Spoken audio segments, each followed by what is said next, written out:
To switch between Gemini or Google Assistant in Oppo A6 Pro 5G, first of all, let's open settings on our device. Next step is to scroll all the way down to the bottom. Click on the Google right here and then move to all services. Now if we scroll down, we'll be able to find the search assistant and voice options.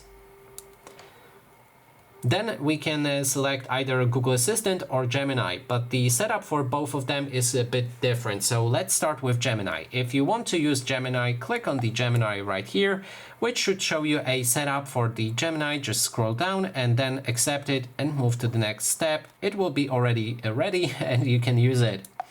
Then if you want to use Google Assistant, select Google Assistant, scroll down, and here we need to find the digital assistants from Google. If we select that, we can switch to Google Assistant and confirm it. That way our Google Assistant will be active instead of the Gemini. And that is basically everything. Thanks so much for watching, and if you like this video, please consider subscribing.